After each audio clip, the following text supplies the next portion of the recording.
What's going on, everybody? This is JVB with the Post Game Report podcast.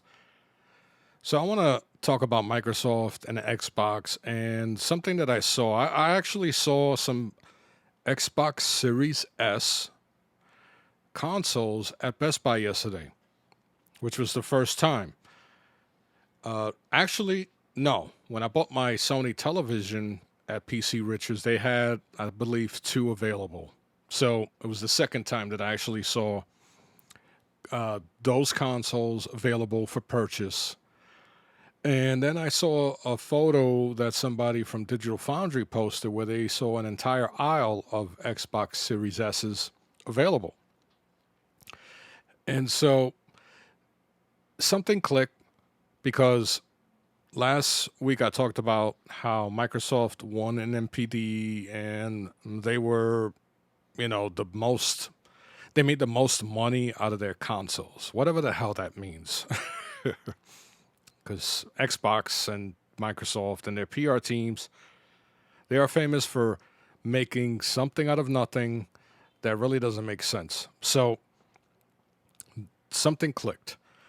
And I realized that as of late, and we all know about the chip shortage, TSMC in Taiwan, they're the biggest chip maker in the world. They have a deal with Apple. They have a deal, well, a rumored deal coming up with Sony for their cameras and all, a bunch of their tech. So there's a shortage. There's a legitimate shortage that is affecting every industry. I mean, the tech industry, period, right? So, in my opinion, when I saw that there's a bunch of Xbox Series S's available, and that Microsoft came out and said they made the most money last month in console sales, that leads me to believe that, to Microsoft's credit, they saw that the chip shortage was going to last a lot longer than everyone anticipated. And because the S, as far as specs, as far as performance, pales in comparison to the PlayStation 5 and Xbox Series X, that it's easier to make. They can take older components and make more of it. They don't have to put a disk. They don't have to put the same hard drive, the size. They have only 500 gigabytes, and after the operating system is installed, is about 360 or whatever. And they don't have the software yet that requires them to have the more powerful console available, or they don't have that next gen game that requires all the power of the X. So right now, they are flooding the market, making more of the X version of the new Xbox. Wait, I might have said X. They're making more Xbox Series S's because it's cheaper to make, it's easier to make, and it allows them to have more inventory than Sony. So not only are they compensating for a lack of the more powerful X, but it also shows that in the market, and to the people like me who is an investor in Microsoft stock, it shows, hey, we're selling consoles. We're selling more Series S than the X and the PlayStation. Well, that's not the case, but for the month of June, I believe that was the case because Sony has a more advanced console. And of course, we know that as soon as those PlayStation 5s go on sale, they are eaten up very quickly. For the most part, the same applies to the Xbox Series X, which is more advanced than the S. So Microsoft is somewhat, uh, they made a good move and a bad move. So they're stuck in a between a rock and a hard place, and so is the consumer, so is the fan of Xbox. Because if you can't find a Series X, now you might be persuaded to buy the cheaper, less powerful Series S. And that's not enjoyable because if you're seeing what the PlayStation 5 can do and you're hoping that eventually the Xbox X can do the same thing, now you're stuck with a console that is underperforming when compared to the competitor and the more powerful version of the Xbox. And when the software is available that is taking advantage of all this new tech, you got to get rid of that S. And because there's so many of them, the value is not going to be there and nobody's going to want to buy it. I strongly believe that Microsoft did not bring out a diskless edition of the X because they simply cannot make enough of them. And so you focus on one version of the X and then bring out a weaker console that you can utilize and make more of and hold yourself off until the chips are available. And listen, Biden has made a thing about the semiconductor shortage. They're trying to make a freaking factory in the United States. China has built freaking factories, but these factories take billions of dollars to make and maintain. They go out of date in like 3 years, so you have to constantly update your technology, your equipment. It's not cheap. And TSSM, wait, did I say that right? TSMC, excuse me. They're the biggest ones in the world. And that's why Apple has made a deal with them to make a customized chip for their upcoming hardware. But who knows when that's going to happen, right? So there's so many things, water, I heard there's, because of a drought in Taiwan and all these situations with nature that affects the making of the silicone, these chips. So the shortage is going to be around for a little bit, and it's going to affect, vehicles, is going to affect all the technology that we take for granted. Cell phones, refrigerators, computers. Now we're going to see that newer versions of the popular tech we like to buy are going to slow down a bit. And so Microsoft took a route where they said, you know what, let's put out more of the cheaper version and hope for the best when it comes to chip manufacturing and slowly throw out whatever inventory we have of our more powerful and expensive Xbox. We have to put that out slowly. So Sony and the PlayStation 5, they've sold 10 million PlayStation 5s in a bad situation, under bad circumstances, right? Just imagine if Microsoft did not make the cheaper Xbox Series S. The gap would be laughable.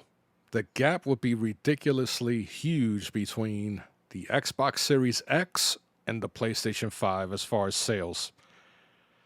So that is what I believe is happening. That Microsoft is purposely making more of the Series S's, because they have no choice. The shortage is affecting them as well. And I wanted to put this particular statement, this thing that I've noticed, I wanted to put it here because if I tweet it, somebody's going to use it and take credit for it. It happens to me all the time. So, which leads me to my next thing. I saw He-Man on Netflix. Kevin Smith, the guy who did Jay and Silent Bob and Dogma, I believe.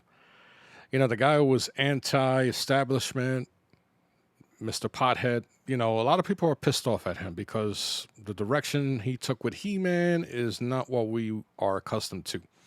Now, I grew up with He-Man. I was there when the cartoon and the toys came out. Actually, it was a toy line first and then became a cartoon. Luckily, it was successful. Now, Prince Adam, he was a buff dude wearing a pink vest back in the 80s. And then he became He-Man when he had his sword and he chanted, "I have the power," and the lightning somehow transformed his clothing into, you know, bearskin tights or, Speedos. But that's the 80s, right? This time around, when Prince Adam, who is scrawnier, when he lifts up his sword and says he has the power, now you have like a Voltron sequence where all of this armor and his tights all of a sudden are like plastered on him, like in midair, like kind of like Voltron when they transform into from the lines to the legs, torso, arms, and and head. So I didn't like that. And then, not to go too spoilery or spoilerish, people were pissed off that they focused more on the female characters like Evil Lynn and Tila. And, I didn't have an issue with that. Um, Prince Adam was a, a klutz in the original, and he's a klutz in this one. Man at Arms is a kick ass character. I will say Skeletor is more evil than I remember. He was really freaking ruthless and evil in this one. I thought it was average. I didn't like the direction that it took. And that's not because of the females. I thought Evil Lynn and her freaking insults to Merman was hilarious. She kept calling him a flounder. But I grew up with He Man. A lot of these people on YouTube making these angry videos, just going ape shit over He Man. A lot of these fucking dudes weren't around when I was around watching the original He Man. So it's like, dude, you're pissed off, but you didn't grow up with fucking He Man when it first came out. So why are you so fucking angry? So, of course, just like a lot of things, right? People they see something and they figure, okay, this is going to gain clicks, and then they oversaturate their feed with the same shit for like 2 weeks. I already saw, because I wanted to see what the general consensus was with He-Man, and I watched some reviews, and some of these dudes have like video after video after video about He-Man and Kevin Smith, and I'm like, oh, here we go again. It's the same thing that happened with the iPad, the M1 edition, the 12.9 inch.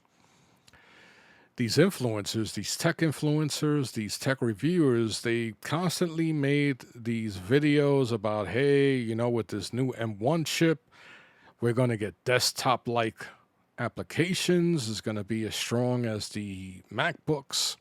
It's going to perform, desktop task easily, right? They kept throwing this narrative around. And then when the iPad finally came out, and remember, Apple never said any of this shit. And when people saw, like, hey, when iOS 15 for iPad came on, they saw that, hey, there's not going to be any professional desktop apps available for the iPad. People went, guess what? Ape shit.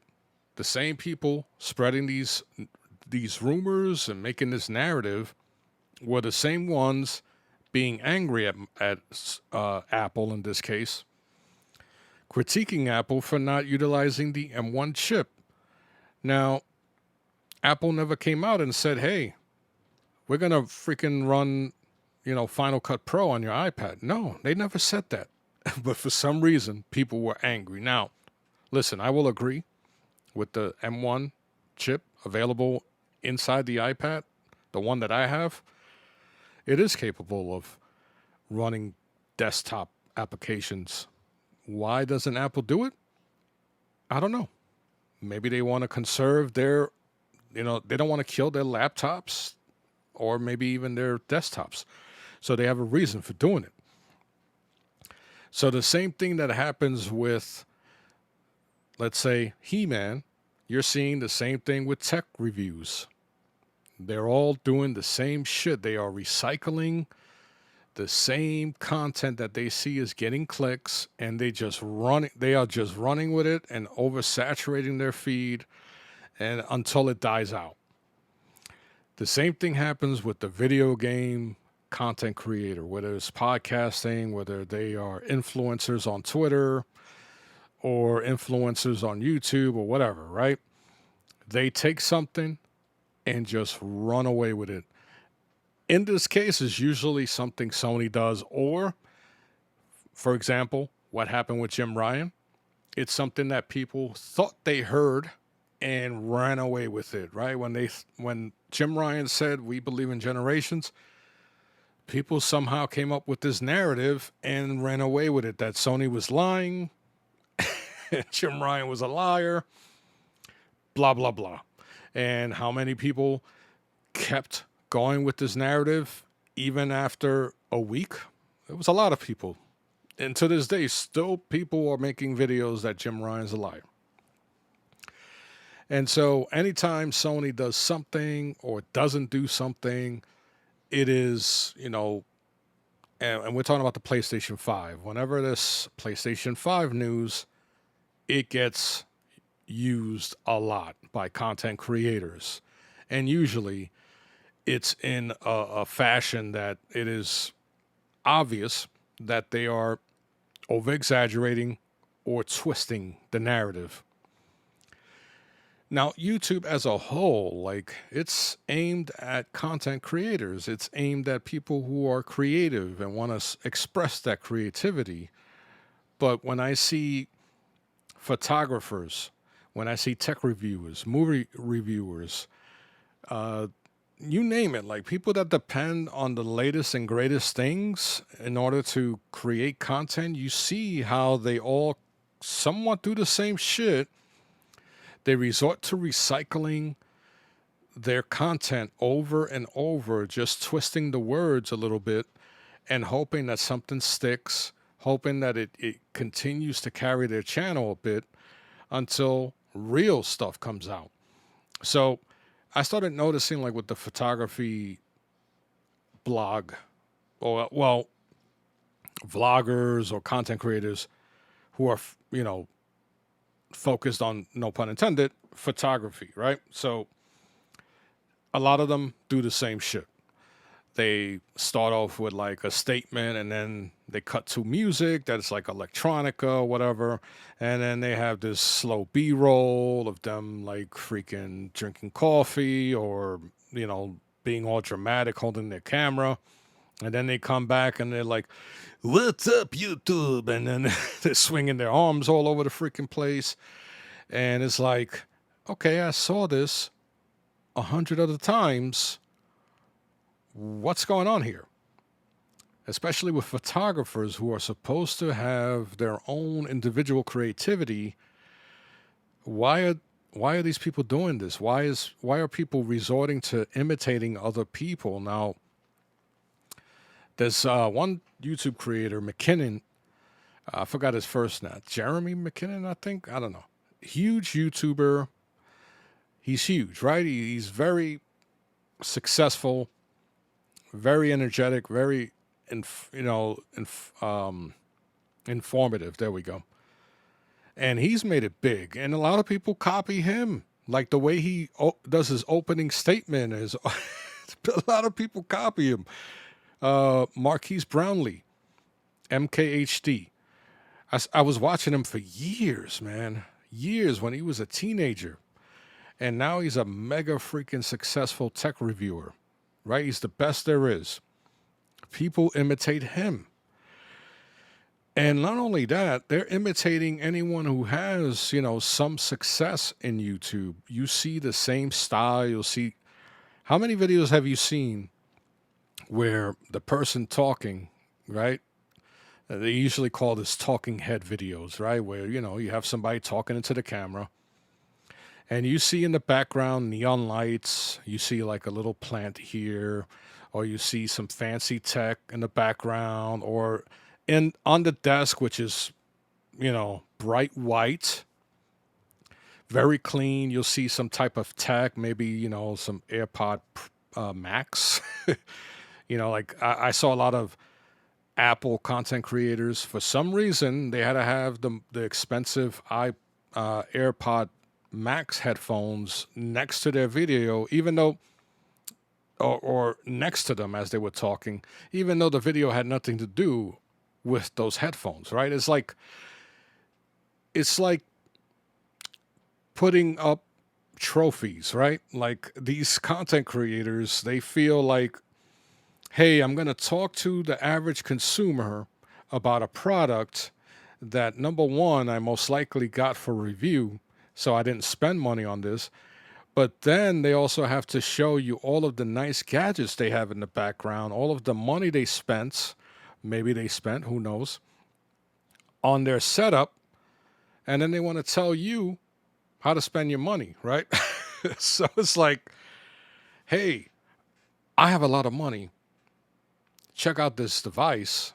You should buy it too. It's affordable. I could buy it. Like it's just a weird thing, right? When I do video reviews, I show the product and I don't really try to show all of my gear. Not that I have a setup like those guys. Once again, I don't like to be part of a trend. I like to freaking do my own thing. So I would never have neon lights and all this bullshit surrounding my desk or behind me on a wall. I you know, I don't like to be part of a trend, period. So when I see content creators doing that, no matter what genre, it pisses me off and it makes me not want to do. Uh, for example,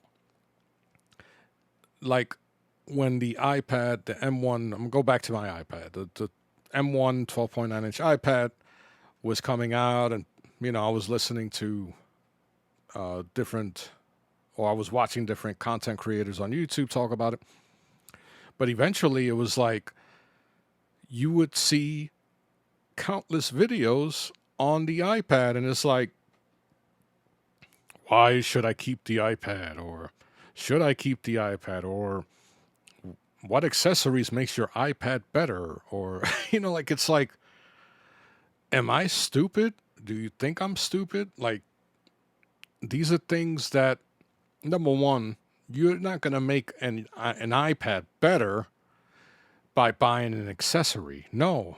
Or, and most of the time is like some expensive dock or something that you're never going to use. Like it's that type of thing where people depend on very clickbaity titles, and then they depend on recycling the hot topic because there's nothing else they can come up with, which worries me as far as content creation. There's, like I was talking about, the lack of semiconductor chips. There's a lack of creativity right now in the content creation realm. And I'm talking about podcasters, and I don't mean general, right? In general, I'm talking about video game podcasters. I'm talking about YouTubers who review tech or review anything, period. Um, Sometimes, like I've seen very creative individuals, or like, for example, I was looking at a review for the AirPod Max, the headphones, right? They're very expensive. Some say overpriced. And I saw a group of guys, three guys, who are like, I believe they made their own headphones, right? So they're very knowledgeable when it comes to audio engineering and stuff. They were looking at the headphones, the AirPod Max, and each of them would listen to a song and describe what they're listening to, blah, blah, blah. That video, I think, had like under 1,000 views. And I'm like, how is this possible when there's something, these guys are doing something totally different? They are the type of individuals you should listen to when you want to purchase something as expensive as AirPod Max. Why isn't this video getting more freaking views? Like, I was pretty shocked by that because as someone who has been podcasting since 2005, I have, and to pat myself on the back a little bit, I have said things that years later became true. I have I have done things that a lot of people are doing now in podcasting and YouTube creation. I was doing that years ago, right? So But I don't get the following others do because I don't resort to drama. I don't resort to, having these, stupid like catchphrases in my videos, like I'm a fucking wrestler or something. I don't resort to clickbaity titles that has nothing to do with the fucking video or the content that I'm creating. I don't resort to that. And so I stay under the radar. I get clicks, I get views, but I don't get the popularity that a lot of people right now get because I don't resort to any of that because that's not who I am. But then those people that resort to it will claim that they're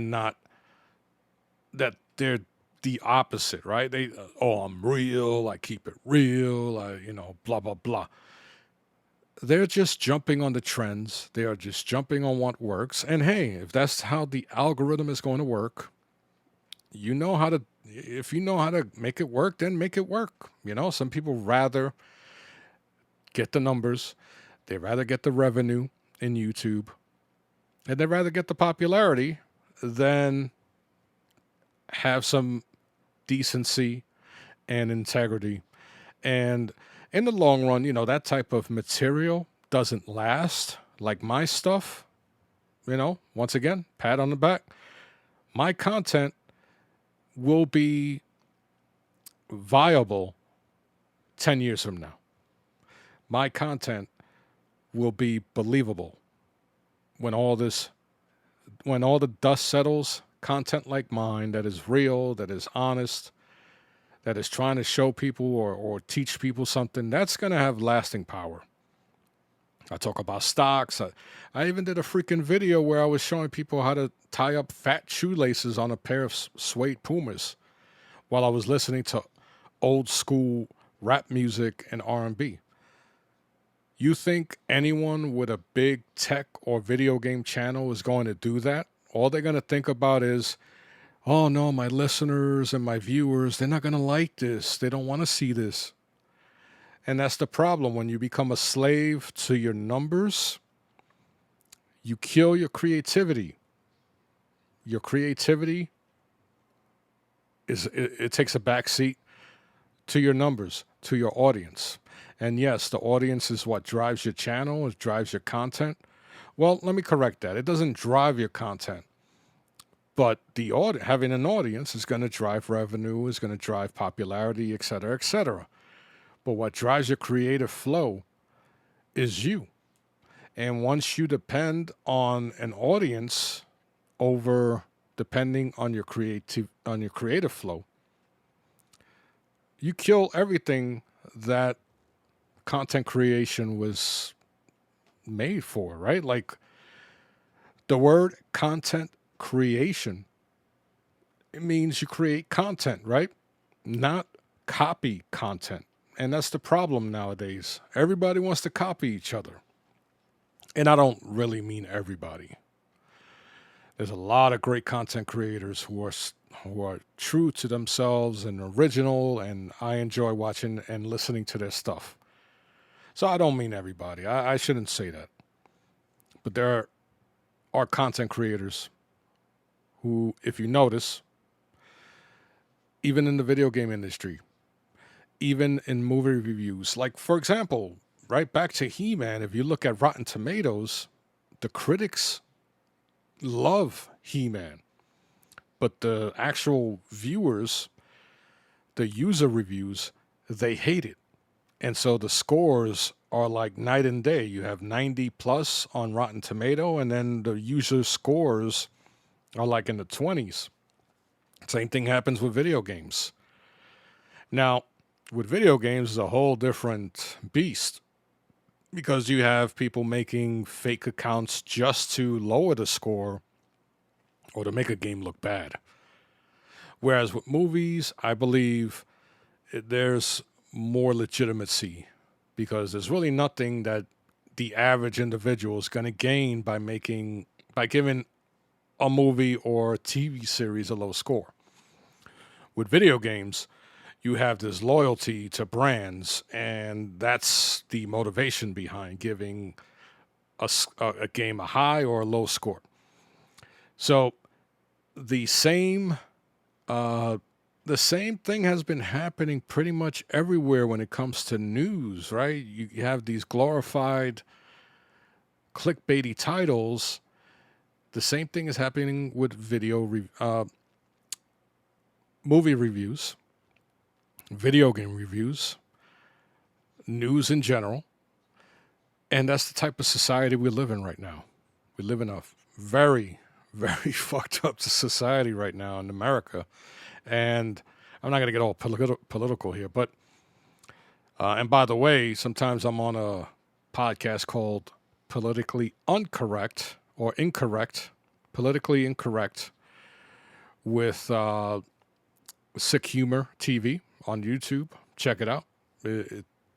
I've been on 2 out of 3 episodes, and it's been great. So check us out. It's we cover a lot of crazy topics and give honest opinions that most people will not do because of the same things I've just been talking about. People are just slaves to the numbers game. And so when you see Fox News making up crazy shit, you see IGN making up crazy shit, you see influencers purposely making crazy tweets so they can get, because remember, any type of exposure is good exposure when it comes to today's media. So when somebody from IGN makes a stupid statement that they've been playing nothing but Xbox, and then all of a sudden people go and check their Xbox and they see, hey, you haven't played in 2 weeks. Nobody holds them accountable at IGN. They just let it go, and their friends go and defend them, and they call everybody who checked them out, checked out the gamer tag, that is, they call them toxic, right? But meanwhile, these people depend on this toxicity to gain popularity, to gain clicks, to gain views, to gain revenue. And at the end of the day, that's what it's all about, right? So, yeah, it's just a trend that I notice. It's pretty bad. And that's what stops me from constantly making YouTube videos. That's what stops me from being consistent with my podcast because I know that, I'm honest with myself. I'm 49 years old. I'm probably past my prime. Well, I don't believe that shit. I'm just being full of shit at this point. But I don't fit the current narrative. I don't fit the current type of podcaster that people like to listen to. I don't resort to drama. I don't resort to spreading rumors and making false claims. And I talk a lot of shit about Xbox, but it's legit. Years ago, listen, back like a year after Phil Spencer took over, I made the statement that as long as he's in control, as a matter of fact, I said as long as the current regime is in control of Xbox, that brand isn't going anywhere. And years later, people were saying the same shit, even though I had stated it at the time when nobody wanted to hear it. And at that time, people were calling me freaking names, People were calling me a hater or a freaking shill and blah, blah, blah. And then all of a sudden it became cool to say stuff like that. But I was saying it way before everybody else. I even said the same shit about the Xbox One X. And it came true. I said it wasn't going to change anything because the same people are running the Xbox, excuse me. And what is a more powerful console going to do when the same people are running it and being incompetent? It's going to do nothing. And guess what? The same shit is still happening to this day. But some people will make videos or podcasts telling you, hey, I told you this was going to happen. Yeah, whatever. But because I'm not into that whole drama scene, I don't get noticed. But that's cool because that's not what I'm here for. I'm here to make content so that one day somebody checks it out and says, holy shit, what this dude said actually helped me out. And for me, that goes a long way. That's gratifying for me. So when I talk about stocks, when I talk about technology, when I give my thoughts on movies or video games, it's coming straight from me. It's who I am. I'm not trying to be anybody else. And I'm not trying to create a persona that is not me. So when if you ever meet me in person, this is the person you're going to be talking to. And that's to me what content creation is all about. Being honest, being yourself, and creating something that has staying power. It may not be the most successful piece of content you've created to date, but one day somebody's going to leave you a comment and say, "Holy shit, dude, thank you. This helped me out." And believe it or not, there are videos that I've made years ago where people are commenting on. And that's just proof that staying power matters more than instant gratification. So, yeah, that's my thought on content creation. So, anyway, I'm going to wrap it up. As always, I appreciate you guys checking out another episode of the Post Game Report podcast. Until next time, I'm JVB. You guys take care.